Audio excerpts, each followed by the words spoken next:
Hello friends, કેમ છો? જય શ્રી કૃષ્ણ. આશા છે કે તમે બધા મજામાં હશો અને અમે પણ મજામાં છીએ. તો સૌથી પહેલાં તો તમારો બધાનો ખૂબ ખૂબ ધન્યવાદ કે તમે મારા વિડીયો આટલા પસંદ કરો છો. તો આજે જ સરસ મજાનો ઇન્ફોર્મેશનવાળો વિડીયો લઈને આવી છું કે જે સૌથી મોટું અપડેટ જે છે કે સ્ટુડન્ટ માટે એકદમ ખાસ વિડીયો છે. તો સ્ટુડન્ટની જે પ્રોગ્રેસ જે છે એ ટ્રેક કરવા માટે આઈઆરસીસીનો જે નવો રૂલ્સ જે છે એના રિલેટેડ વાત કરીશું. અને આપણે બધી કેટેગરી તો સાંભળી છે કે ફોર એક્ઝામ્પલ વર્ક પરમિટ છે, વિઝિટર છે, સુપર વિઝા છે, બરાબર. એવી રીતે બધી અલગ અલગ કેટેગરી છે. તો હાલમાં આ કેટેગરી જે છે એ નવી કેટેગરી આવશે, ઓનશ્યોર કેટેગરી. તો આમાં અલગથી એપ્લિકેશન કરવી પડશે. જે સ્ટુડન્ટ કેનેડામાં છે અથવા આવા માંગે છે અને જે લોકોને કોલેજ ચેન્જ કરવી છે, મેઇન ખાસ તો આની માટે જ છે કે જે સ્ટુડન્ટને કોલેજ ચેન્જ કરવા માંગે છે. તો આ બધા માટે આ વિડીયો એકદમ ઇમ્પોર્ટન્ટ છે. તો આઈઆરસીસીનો આ રૂલ્સ જે છે એ મુશ્કેલી વધારી શકે છે. તો આના રૂલ્સ વિશે આપણે ડિસ્કસ કરીશું. તો વિડીયો આખો જોજો તો તમને પૂરતી માહિતી મળી રહે. અને જો તમે મારી ચેનલમાં નવા હોય તો મારી ચેનલ સબસ્ક્રાઇબ ન કરી હોય તો કરી દેજો અને વિડીયો શેર જરૂરથી કરજો કે જેથી કરીને બીજા લોકોને પણ માહિતી મળી રહે. તો આમાં અમુક જે પોઈન્ટ છે એ મેઇન પોઈન્ટ હું તમારી સાથે ડિસ્કસ કરીશ. કે જે પહેલો ફર્સ્ટ પોઈન્ટ છે કે કેનેડા આવીને જો યુનિવર્સિટી કે કોલેજ ચેન્જ કરશો તો શું પ્રોબ્લેમ આવી શકે છે. તો સૌથી પહેલાં તો કહી દઉં કે આ રૂલ હજી લાગુ થયો નથી. આ ખાસ ધ્યાન રાખજો, કારણ કે પછી ઘણા લોકો એ કમેન્ટ પણ કરતા હોય છે. તો આ રૂલ્સ જે છે હજી લાગુ થયો નથી, ખાલી વાત ચાલી રહી છે. પણ જ્યારે લાગુ થશે ત્યારની વાત છે. તો આ વિડીયો બનાવવાનો એક હેતુ એ છે કે ભાઈ તમે જો નવા આવવાના હોય તો તમે કોર્સ એ રીતે સિલેક્ટ કરો, કોઈ કોલેજ એ રીતે સિલેક્ટ કરો કે જેથી કરીને તમારે ચેન્જ કરવાની નોબત આવે જ નહીં. એની માટે આ ખાસ વિડીયો છે. તો આ રૂલ લાગુ થયો નથી, પણ જ્યારે થશે ત્યારે જો યુનિવર્સિટી કે કોલેજ ચેન્જ કરશો તો કયો પ્રોબ્લેમ આવશે. તો એ પ્રોબ્લેમ આઈઆરસીસીને પણ થશે. જો સ્ટુડન્ટને બધી પ્રોસેસ ફરીથી કરવી પડશે. ફોર એક્ઝામ્પલ જો ઇન્ડિયાથી તમે પ્રોસેસ કરતા હોય, બરાબર, પ્રોસેસ કરીને તમે કેનેડા આવી ગયા, પણ કેનેડા આવીને પછી તમારે જો કોલેજ ચેન્જ કરવી હોય તો આ બધી પ્રોસેસ તમારે ફરીથી કરવી પડશે. કેનેડા આવ્યા પછી આ જે ડબલ પ્રોસેસ ફરી થશે. એપ્લિકેશન ફી જે છે $150 એ ફરી આપવી પડશે. તો તમારે ફીઝનું પણ નુકસાન થઈ શકે છે.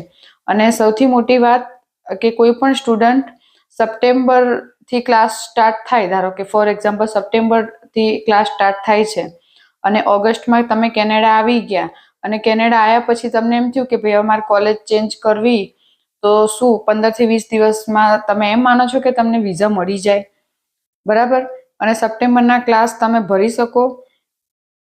તો આ ખાલી કહેવા માટે જ છે, બટ પ્રેક્ટિકલ જ્યારે એકચ્યુઅલ સિચ્યુએશન આપણી સામે આવે ને ત્યારે કંઈક અલગ જ સિનારીઓ હોય છે.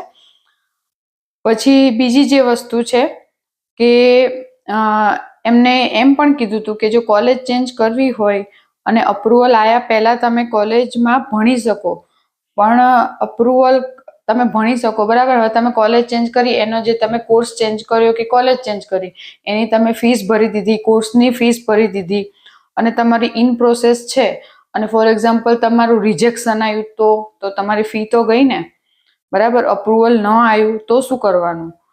તો તમારે બહુ મોટી તમે મુસીબતમાં મુકાઈ શકો. તો આ એક બહુ મોટો પ્રશ્ન છે. તો જ્યાં સુધી અપ્રુવલ ન આવે ત્યાં સુધી કોઈ ક્લાસ જે છે એ જોઈન ના કરી શકો. બિકોઝ એનું રીઝન મેં તમને હાલ જ કીધું કે એનું રીઝન છે કે તમે ફીસ ભરી દીધી હોય, બધું તમારી તૈયારી થઈ ગઈ હોય અને પછી રિજેક્શન આવે તો શું કરવાનું.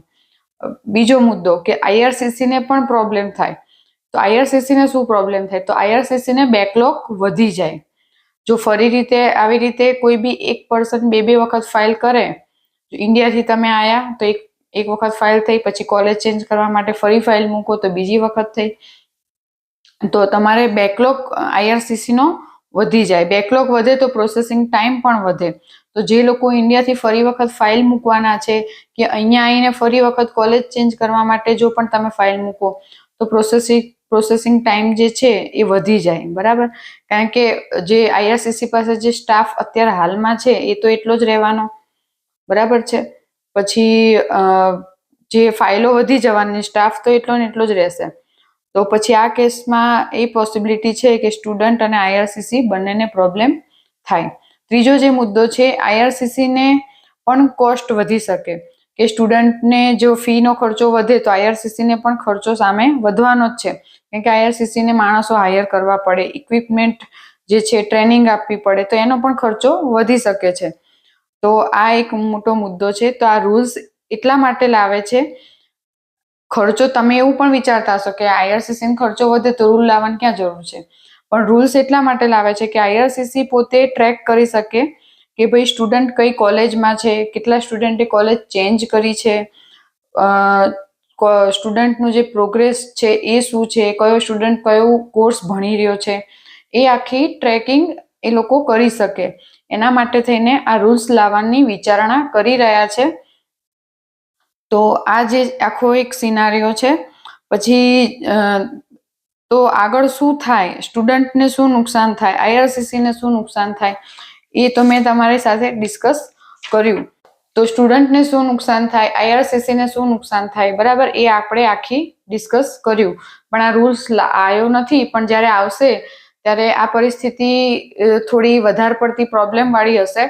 તો પહેલેથી જ જો તમે એઝ એ સ્ટુડન્ટ વિઝા પર તમે કેનેડા આવવા માંગતા હોય તો કોર્સ અને કોલેજ બંને સમજી વિચારીને જ તમારે પસંદ કરવા કે જેથી કરીને તમારે અહીંયા આવીને ચેન્જ કરવાની નોબત આવે જ નહીં. અને બીજા નંબરમાં કે તમે ઇન ડિમાન્ડ એવો કોર્સ પસંદ કરો કે તમારે આગળ જતા વર્ક પરમિટ અને PRમાં પણ કોઈ પ્રોબ્લેમ ન આવે. તો ફ્રેન્ડ્સ, આ તો એક સરસ મજાનો ઇન્ફોર્મેશન વાળો વિડીયો. આવા જ નવા વિડીયો અને નવી ઇન્ફોર્મેશન સાથે આપણે મળતા રહીશું. તો મારી ચેનલને લાઇક કરો, શેર કરો, સબસ્ક્રાઇબ કરો અને કમેન્ટ બોક્સમાં જરૂરથી જણાવજો કે તમને મારો વિડીયો કેવો લાગ્યો. Thank you.